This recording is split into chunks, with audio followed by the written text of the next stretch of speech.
Good morning. I don't know where all of you are in the world, but I'm actually dialing in from the Jersey Shore. So those of you that are actually from New Jersey, I am probably about 8 miles away from the water in New Jersey. It's a beautiful rainy day here today, though. My name is Joanna Huisman, and I am with a company called Nobu. Nobu is the leading security awareness and training company in the world. We are located in Clearwater, Florida. That is where our headquarters are. However, we have offices and people around the world. And so we really focus on that behavioral end of security, right? And so we understand that technology is certainly an important part and plays an important part in securing one's organization. However, we yield to the fact that you can have the best technology in the world, but if one individual clicks on a link, that is malicious, then off to the races we go, right? And so it begins and ends with the human, where we're concerned. So today I'm going to walk us through kind of, what's happening within the world relative to security awareness training and security culture. And so I know that you've probably all been there in one case or another where you ask, what's absolutely the worst that can happen, right? And so I know that I've certainly been there. There have been times when, specifically during the pandemic early on, where I may have, decided that I needed to make an emergency run to Target and spend as little time as I possibly can in the store to collect whatever it is that my teenage children and husband wanted, right? And so imagine in a fury with mask on, trying not to touch anything, holding cell phone in one hand, running around the store while my kids are texting me things that they forgot to tell me. The true story, I actually was in line trying to get work done as well and clicked on something and had my holy crap moment, right? And so I think that in these days when we are trying to work in unusual circumstances and our environments have changed around us and we are continuously distracted by not only everyday occurrences, but also about things that we never really thought would be top of mind, like the pandemic. So today we're going to talk about the threat landscape. I'm going to walk you through some interesting research that we've done at Know and then we're going to talk about that cultural human firewall that's so critical. So from a threat landscape perspective, right? So let's take it to something a little bit more personal, right? So if you discovered that burglaries were occurring in your neighborhood, think about, what things would you do to protect your family and your home, right? And so my mind right away goes to, oh, I would get a really good alarm system, potentially. I could start a community watch group. Depending on where you live, you could get a firearm. You could have some other kind of protective devices in your home, right? And so those are kind of the things that go on in my head when you're talking about my loved ones and protecting my personal space.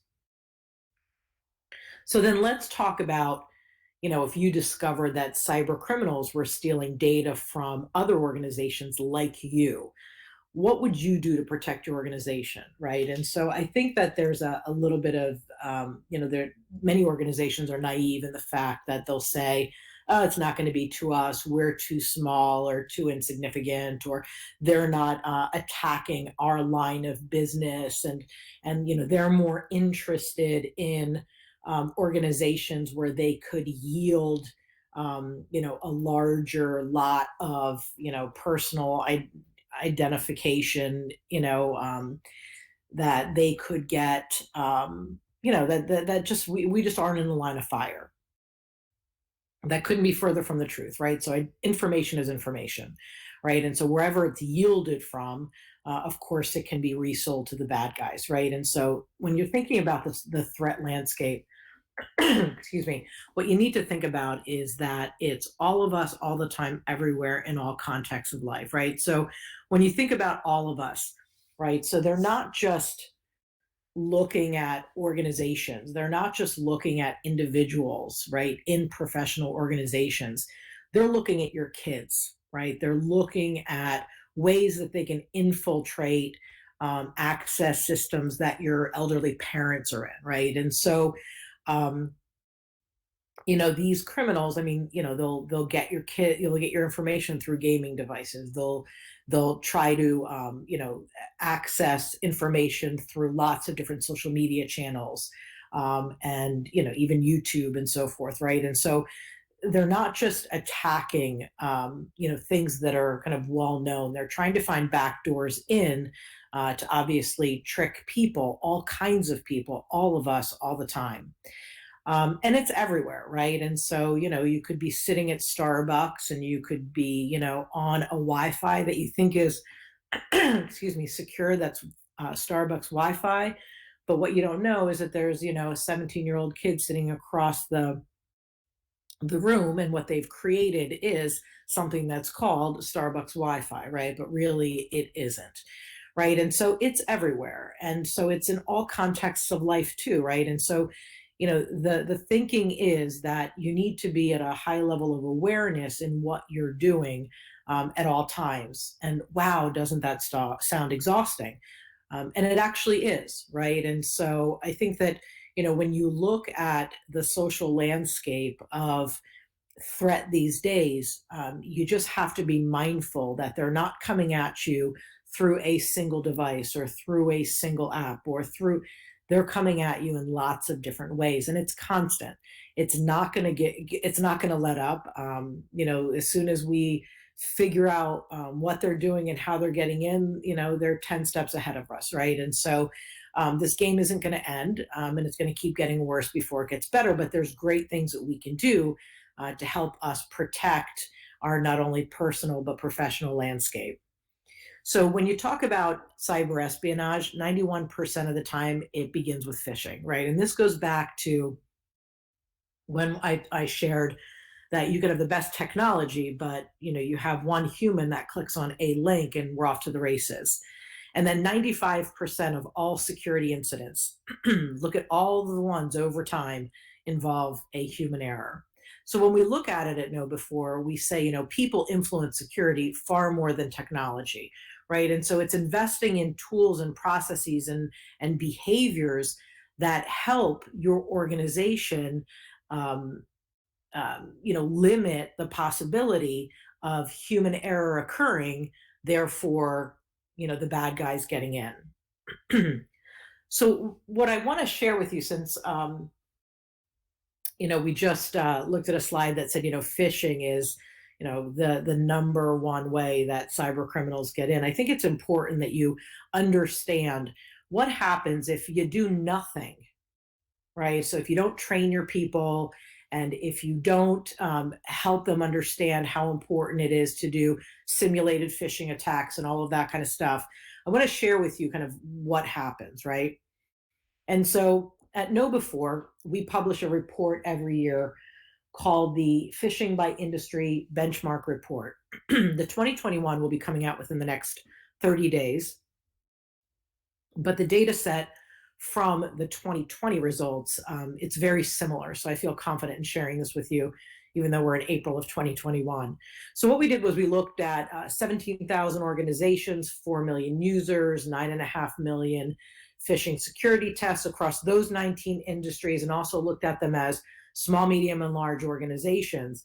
And the interesting thing is we found that if you do nothing, right? So if you are an organization that doesn't roll out security awareness training and simulated phishing attacks to test your employees, then your phishing susceptibility is, around 38%, which is really high. And if you look at some industries there, right, that's, healthcare and pharmaceuticals, you're talking almost at 45%. So we're saying that almost half of the employees in any healthcare and pharmaceutical organization, that is, let's say, medium between 250 and 1,000 people, 50% chance that they're going to click on something bad, right? And so this is if you do nothing, right? And the thinking also is here is if you educate your employees, they're going to go back then and they're going to educate those people that mean the most to them, right? And so those people, that friends, families, loved ones, they're going to pass this information on because they're going to want to practice this good security hygiene at home. And if you're practicing it at home and at work, then that transfers back and forth, and it actually helps strengthen that muscle, right? It helps strengthen your eye to what you should be watching for. So then this is if you do nothing, right? But let's say that an organization starts to train their employees security awareness and testing, right? So they're rolling out content in really interesting, cool ways. They're testing their employees 1 or 2 times a month. In other words, they're getting a simulated phishing attack to see how they respond to. And just after 90 days, you're going to see that those susceptibility is cut into 2, right? And this is just after 90 days. But let's say that an organization, after 12 months, right, of really sticking by the content and the continuous communications and the ongoing simulated phishing attacks, their susceptibility goes down from almost 38% if they did nothing to low single digits, right? And so the investment that a company makes in increasing the knowledge and the understanding of cybersecurity attacks and how to prevent them is critical in helping an organization kind of maintain their secure infrastructure. So across the board, we saw in all industries, all sizes of companies, we saw an average improvement rate of about 87%, which is huge, right? And so this is a real testament of doing nothing is not an option, and ensuring that your employees understand what it is you're going to do and how it is you're going to do it is important, right? And so I get lots of questions about, well, if we start phishing our employees on a regular basis, is that going to get them not to open all of the emails and so forth? And is it going to prevent them from opening things that are important? Are they going to be scared? Are they going to think that they're going to get fired, or that's a 3-strike rule or whatever? Well, I think that although that's natural hesitation, I always caution clients that, it's the way that you present what you're doing to them. And so I actually led all the industry research at Gartner for about 4 years on security awareness and training. I wrote their big annual research paper, the Magic Quadrant of all of the vendors and practitioners in this space and providers in this space. And one of the things that we always came to a conclusion around is that, you need to engage your employees and help them understand the why you're doing things, right? It's not the gotcha exercise of we're phishing you and we want to see who screws up. No, it's we want to make sure that you have everything that you need to be more secure, right? And so before I was at Gartner, I actually ran security awareness and training for ADP, which is probably the largest human capital management company in the world. We had 55,000 people in 132 countries that spoke 20 different languages, right? And so I ran this global program. And, when we rolled out our continuous phishing exercises, we were very clear with the employees, this is what we're doing. This is why we're doing it. This is the outcome we expect. You're going to improve in the process. You're going to be able to then take this learning to your home and make your personal life more secure, right? And it alleviated a lot of the stress of people thinking, oh, I can't screw up. Oh, I shouldn't open this, right? So it made them more alert. And what you're trying to do is over periods of time, create that instinct, right? And so that, they'll look at something and instinctively they'll question certain components of it, take a closer look, and if it doesn't seem and feel right within the know before dashboard, we have a phishing button. Employees can simply press this button that looks like a fish hook, and that email will go right to the tech support of the organization, and it'll be looked into. Right. And so we make it really easy for these employees to say, hey, I think something doesn't feel right here. I'm going to report it. Right. And so what we're doing is removing that fear. We're increasing the instinct. We're increasing their ability to be more diagnostic with what they're seeing, but it doesn't take a lot of time because, listen, when I'll just go back to my kids, right? Teaching them to look both ways before they cross the street. At first, it was very deliberate, right? All right, Jack, look to the right, look to the left, and look to the right again and see, can you cross now? Does it look safe? And, at a certain point, instinct just clicked in and they did exactly that and they proceeded when they thought it was safe. It's the same thing here. So then let's talk a little bit about what the bad guys have been up to this year, right? And so, we noticed very early on in 2020 that coronavirus related attacks were up by almost 6,000%, which is enormous. And coronavirus is one of those gifts that keeps giving to these cyber criminals. And what I mean by that is that there's such a heightened interest in coronavirus that the landscape of the attacks keeps changing on the same topic.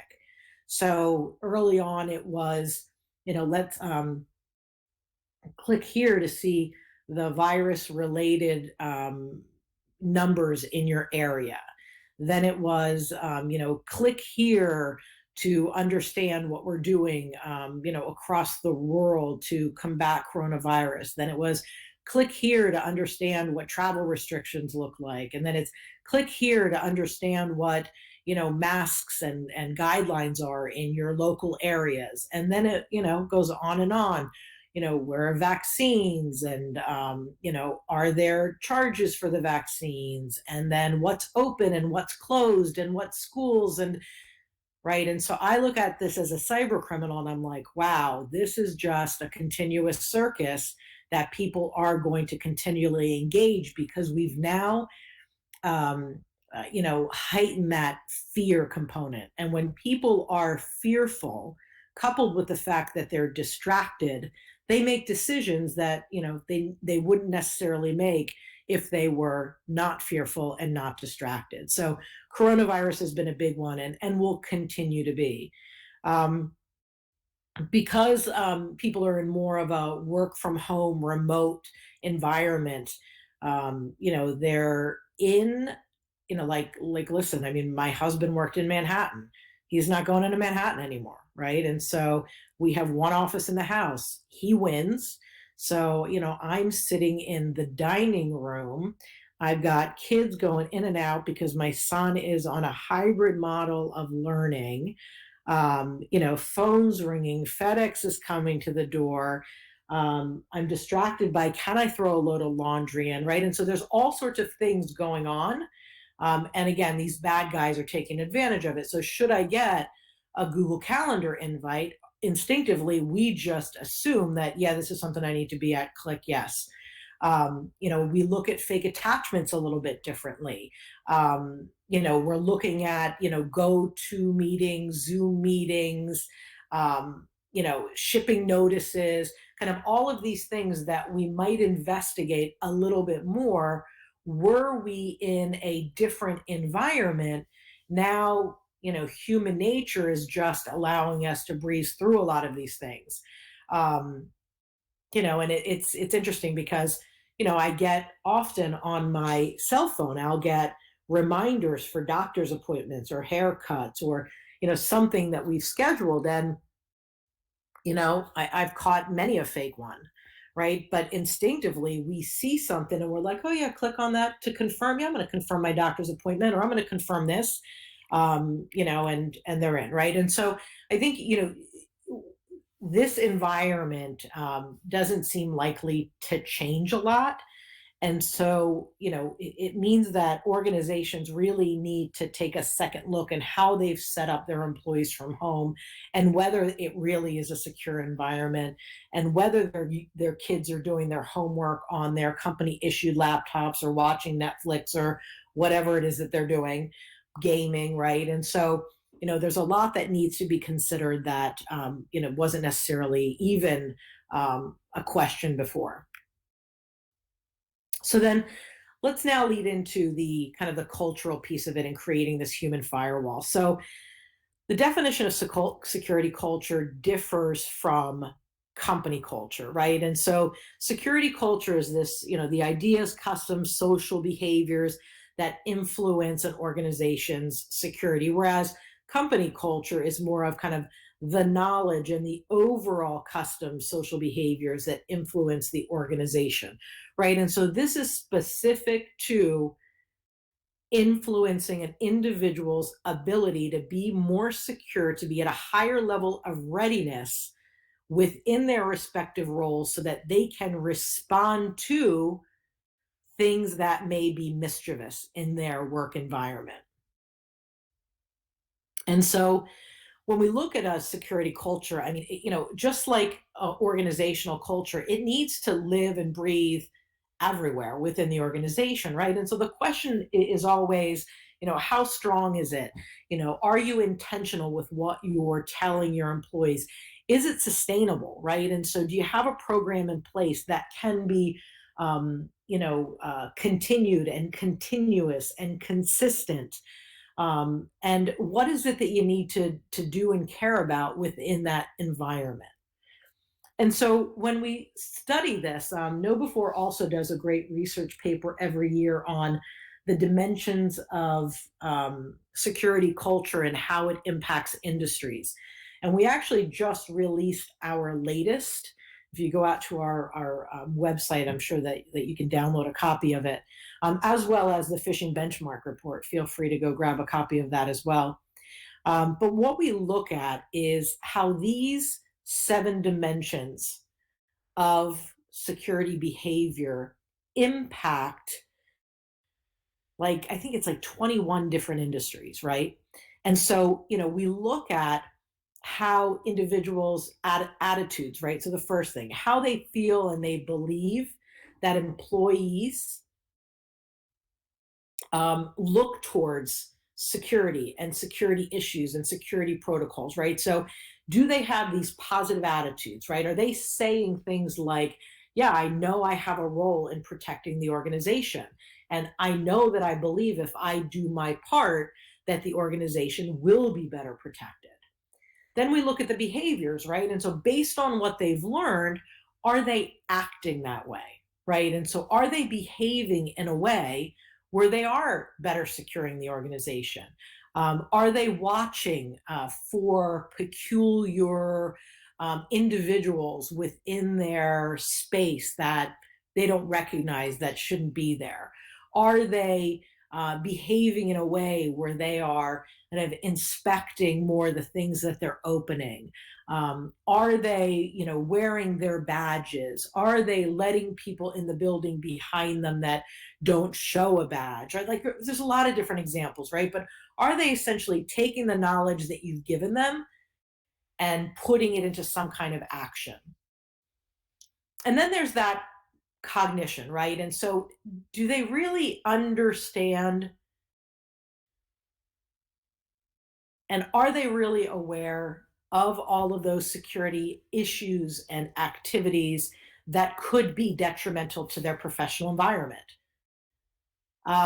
The communication piece is always really interesting, right? And so, I think that organizations have this one-dimensional view of communication. When you're really looking at communicating around security, you're looking at how can I, across every aspect of this business, how can I connect with the communications that are going out and ensure that there's a thread of security behavior understanding in it, right? So, security messaging just shouldn't come out from the security department, right? And mind you, security awareness and training Sometimes that falls in HR, sometimes it falls in legal, sometimes it falls in IT, sometimes it falls in a security organization if you have one, right? But essentially what you need to do is make sure that, that there is fragments of security commentary and communications across the organization, right? And so that's kind of how you flood and change mindset. And then there's the compliance, right? So I know what I'm supposed to be doing, but am I actually doing it? Right. So I've been trained to do this, but I don't really have time, or I'm going to circumvent these policies or these procedures just to get things done. Right. So are they really compliant with it? And then there's like those unwritten rules, right? You know, that have become these conduct rules within an organization, right? So I get up from my desk and, do I lock my computer screen? Do I make sure that nothing enticing is out on my desk? Do I make sure that papers aren't visible or that my badge isn't left out? Am I doing all of these things to make sure that, my environment is more secure? And am I doing it just because I know that it's the right thing to do? Right. And then it's the responsibilities. Are your employees sitting there and saying, I am responsible, I am part of the solution, I am part of the protection?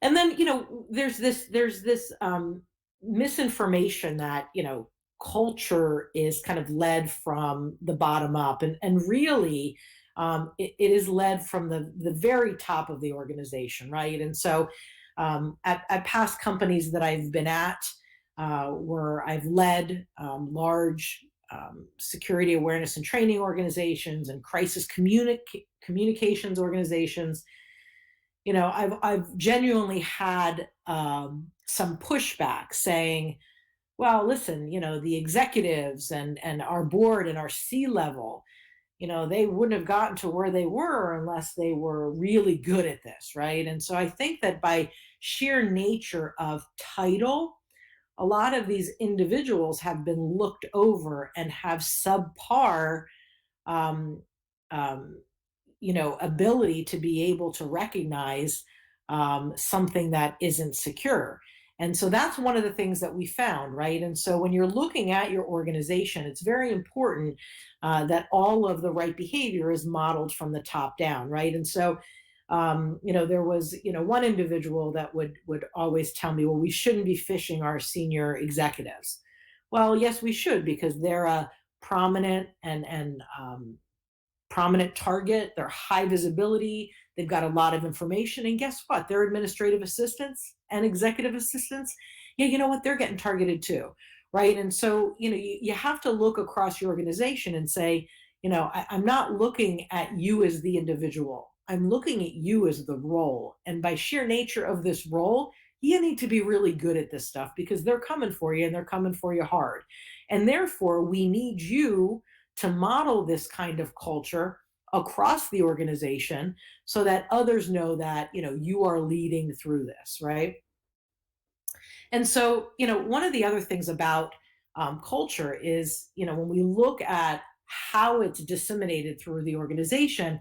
I talked a little bit about the communication piece. I talked about the attacks. I talked a little bit about content, but I want to go a little deeper now because that is the core, is how you start to change mindset and how you start to build the knowledge within your individuals so that their readiness level does increase, right? And so what we're talking about is interesting and engaging content.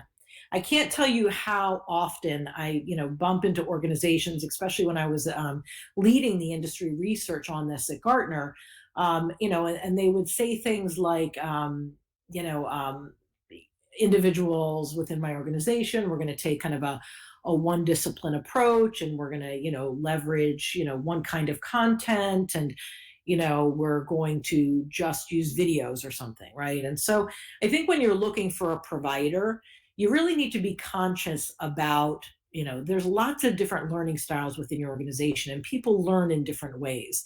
And so for any given topic, let's say it's um,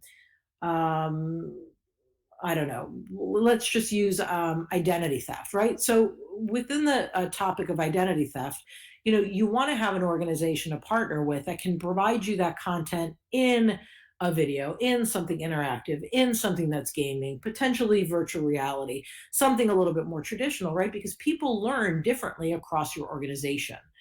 I think the other thing is that you need to ensure that through an assessment process, through testing, that they understand what outcomes need to be met by learning, right? And so we're not just learning to learn, we're learning to improve behavior, we're learning to improve our skill level, our ability to identify and to report attacks. And it doesn't end, right? And so I oftentimes compare it to driving, right? And so I think that when you're driving, you're continuously learning how to navigate things that are coming at you on the road, whether it's weather or crazy drivers or different traffic patterns, and so forth. And while I'm watching my kids drive now, I look at it and I say, this is kind of something that's continuous and you always are learning. It's the same thing with security, right? Because the attack strategies are continuously changing. Just when we think we figured something out, there's something else, going on. And in a lot of these countries, it's not only encouraged, but they actually reimburse these criminals, for the actions that they're taking and the chaos that they are ensuing upon, you and me, right? And so this kind of education, it needs to be continuous. I liken it also to a parent. You're never done learning as a parent, right? And so, yeah, that's the way that I would encourage one to look at a security training. Then these kind of phishing attacks that I talked about before. Um, these as well continuous, right? And so I talk to a lot of companies where they say, our click rate, people are clicking into these emails that our click rate is like 3% across the organization, and that's great. And I'm like, oh yeah, let's take a look at it. And then what we find is that they're sending out one phishing email a month, and it's the simplest template. And yeah, frankly, my 5-year-old nephew can figure that out, right? No, it's a matter of not just looking at click rates. It's a matter of testing different kinds of templates to find out, where your employees are struggling, right? Are they struggling with, emails that are coming from fake users within the organization? Are they struggling with something that is more of like a Google Calendar link, right? And so as soon as you start to figure that out, then you start to leverage those templates more. And you're not looking at click rate, you're looking at improvement rate from one to the other. And that's the real beauty of this. It's not just, oh, my click rate, because, a lot of times that is, smoke and mirrors. And then the communication, which I did touch on, it's that, using multiple communication channels to continuously promote your messaging and make sure that you're partnering across the organization to keep that messaging up.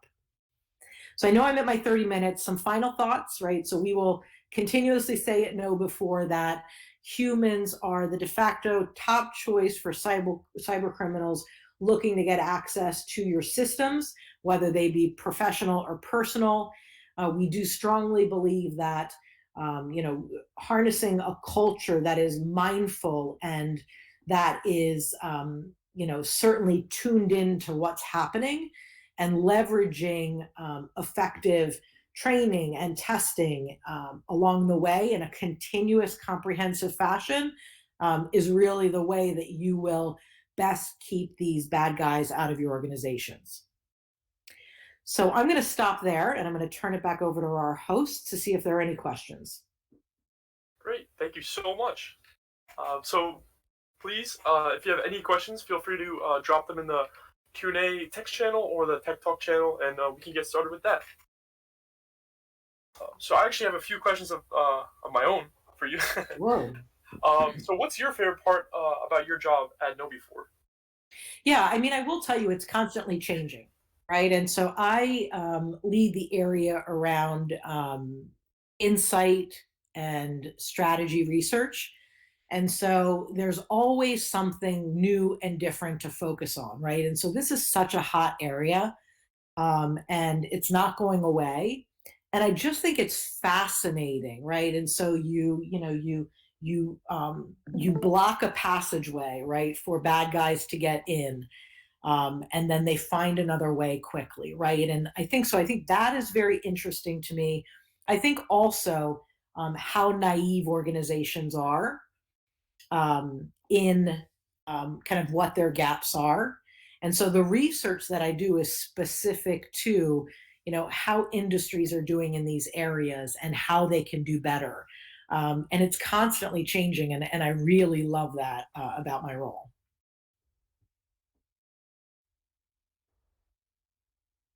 Can you also elaborate further about Nobu Force culture? I know yesterday, Alyssa, we were grateful to have her on board. She basically showed us videos about the office and the networking events. So I think I could speak for the audience when we say we're very interested to hear more about the culture.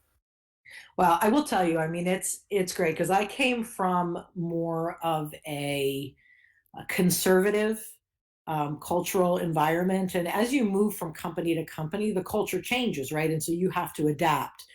And I just feel at Know Before there's this level of freedom to think independently, and to really kind of pursue what's most important and interesting in the area that we focus on.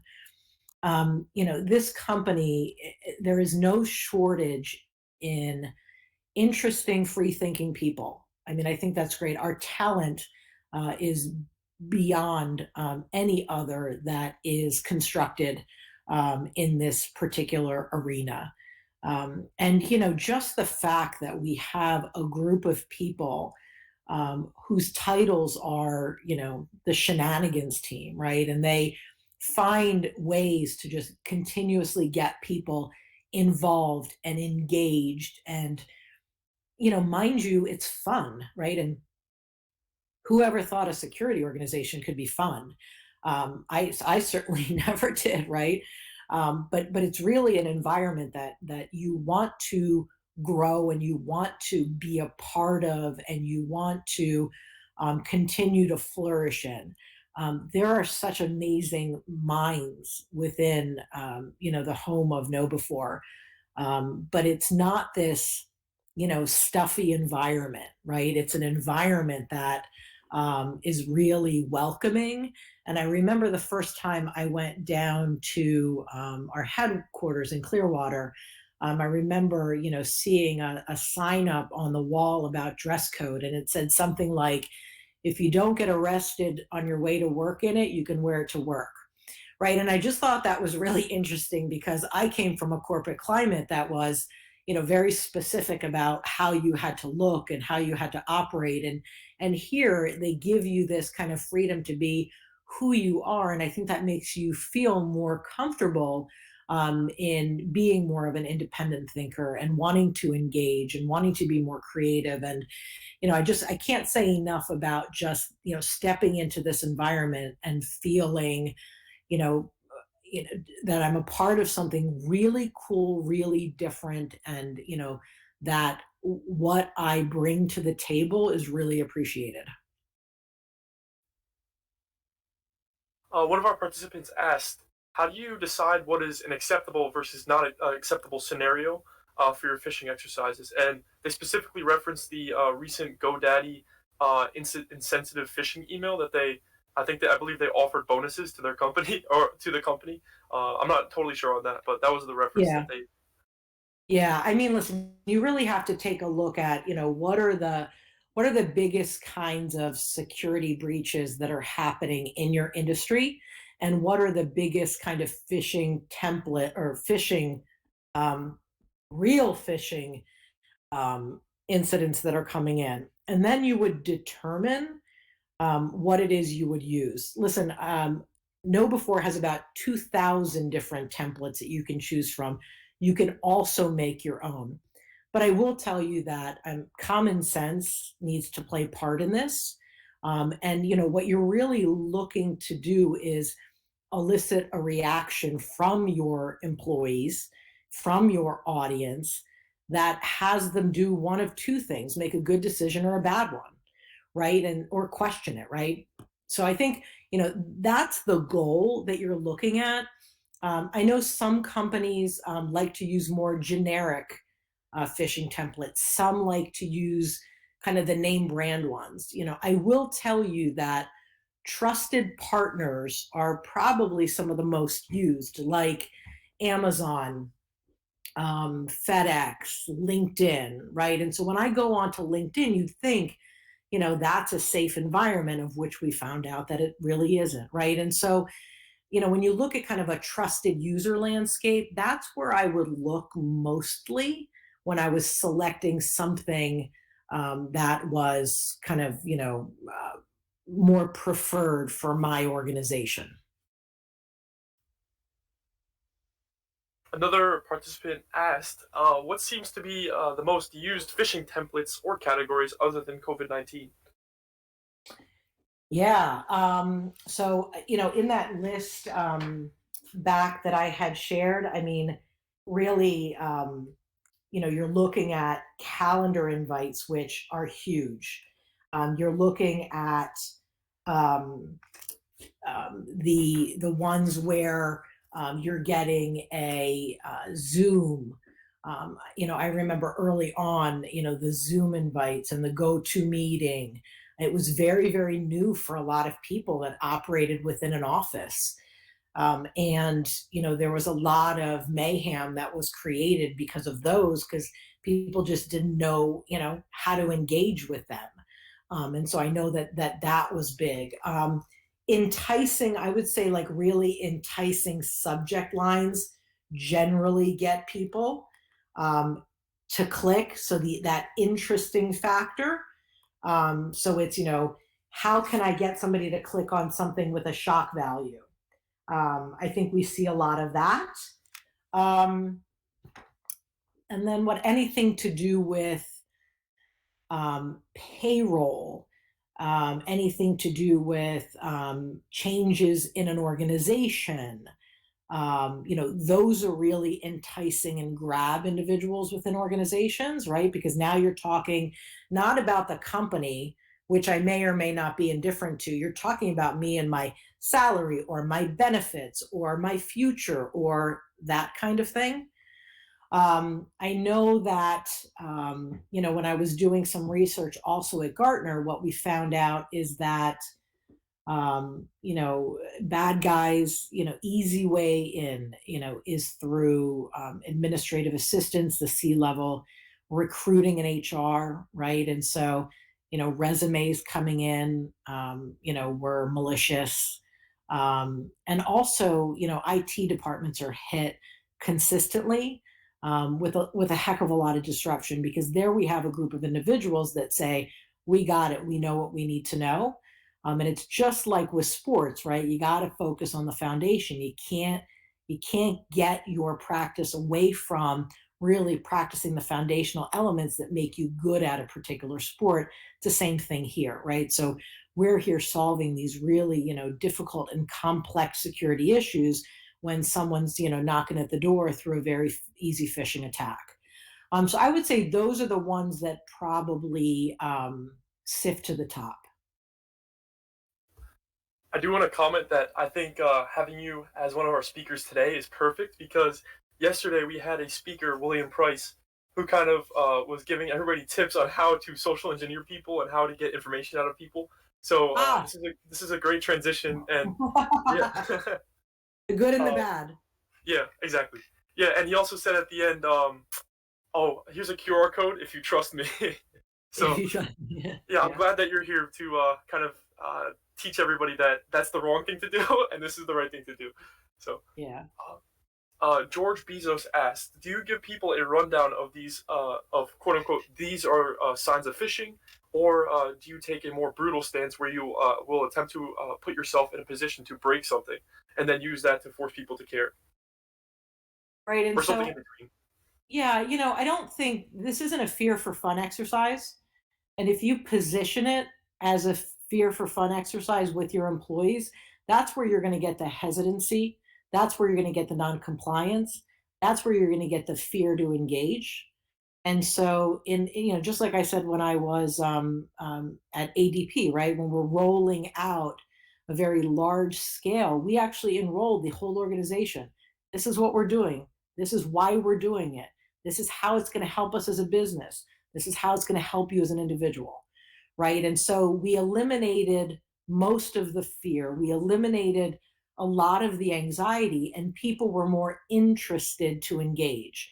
I think that helped from a cultural perspective because it wasn't this gotcha. And we didn't publicize reports and people's stats. Let's say over 6 months, if we did 12 phishing emails and we looked at the overall results, if there were individuals that had a higher propensity to click and they just weren't getting it, yeah, I mean, we would have conversations with them. They would be enrolled in potentially, more training. They would have more remediate kind of intervention. But for the most part, you want people to feel secure that they are in a learning and knowledgeable environment. So I'm not one of these kind of gotcha people. And I don't think that most security awareness and training providers would be. Can you please break down your journey getting into security awareness and training, that specific industry? Yeah, I mean, it's a very interesting path. So I spent about 20 years at Dun and Bradstreet, which is a big business information company. And through there, I mean, I really think that that's where I kind of grew up in business. And so I really um, took all of the opportunities that were available to me to move across the business and learn lots of different things, right? And so I was in organizational development and training, right? And so I led that global organization for Dun and Bradstreet for a while. I was in a large sales operations role. I was in a large communications and marketing role, right? And so when I left Dun and Bradstreet, I believe that I had this really good overall knowledge of kind of the working parts of an organization. And, I think that if you get into like a security awareness and training role, it's not necessarily important that you know the topic of security or whatever it is that you're training on. It's much more important that you understand organizational development, behavior, learning, how people learn, how people evolve, how people take in information, right? And that's the piece, right? And so I left Dun and Bradstreet, and ADP came knocking on my door and said, "Hey, you've got this, you know, really strong behavioral and organizational development background. Come lead security for us, security training." And I said, "Great."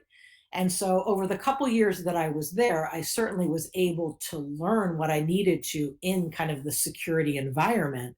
But what I was able to provide them, because I had the background in the behavioral end of it, was pretty staggering, right? And so I was able to look at the organization very differently because before I had come in, the role of security training was given to someone who had no background in it, was very much a security practitioner that only knew kind of the bad stuff of how people got in, and that's not the right fit, right? You need someone who really gets this world from a human perspective.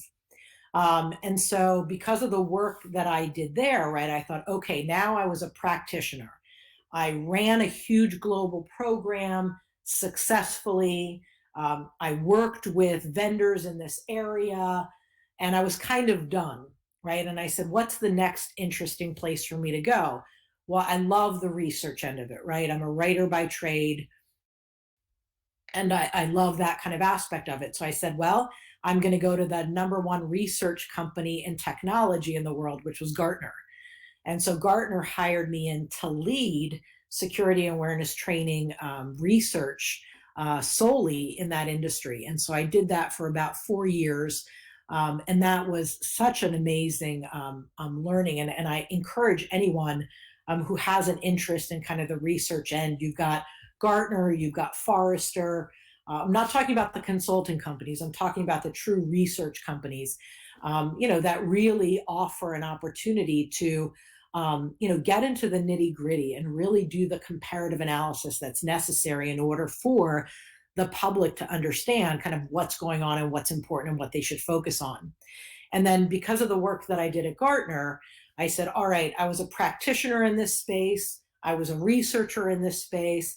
To kind of make my journey a full 180 would be, now I need to go to a provider in this space, right? And so obviously, I look at the providers, and KnowBe4 hands down is the number one provider. And so I didn't take that traditional, I have a security background.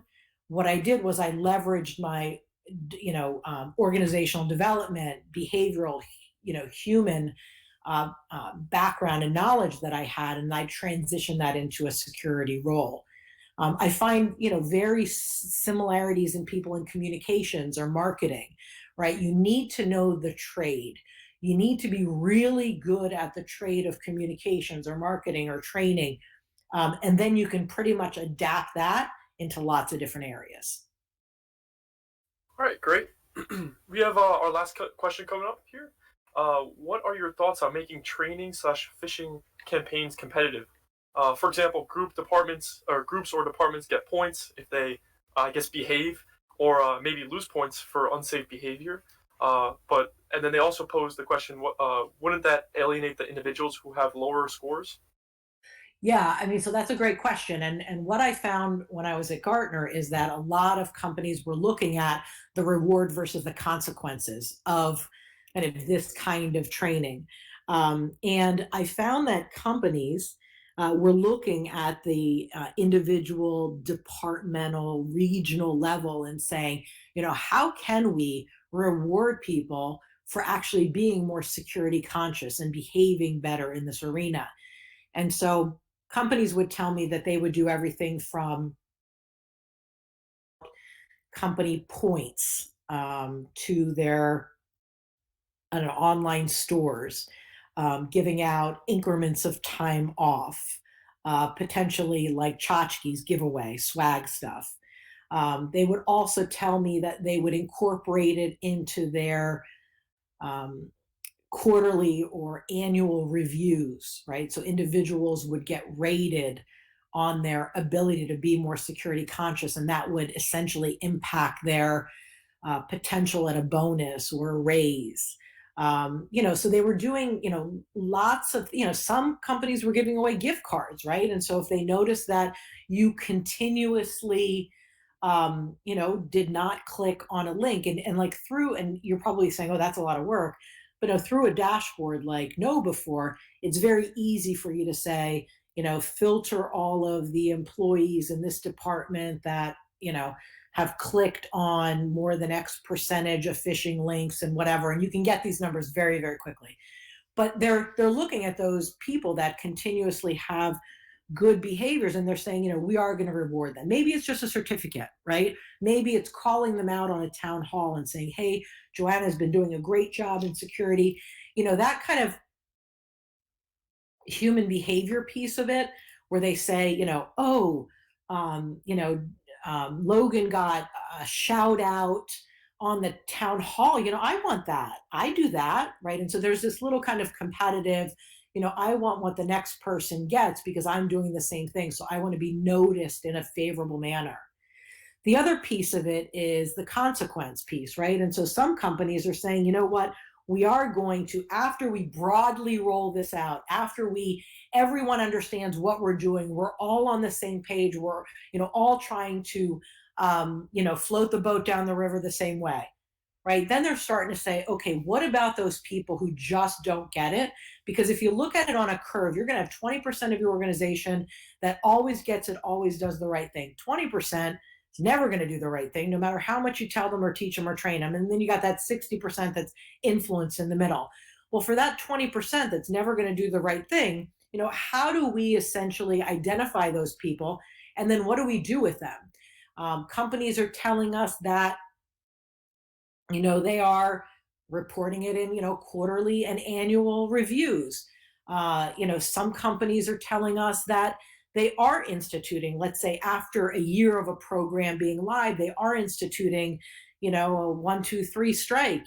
First time you get a verbal warning, second time written, third time it's termination based on the risk associated with your role, right? And so, I think you have to look at it as an organization and say, what makes the most sense? Out of the gate, you don't want it punitive, but if at the year point you still have the same people that are essentially putting you in danger, you have to say, hey, what's the value of this individual? What value do they bring to the organization? And if it's not greater than the risk that they pose, then you may need to disconnect yourself from those individuals.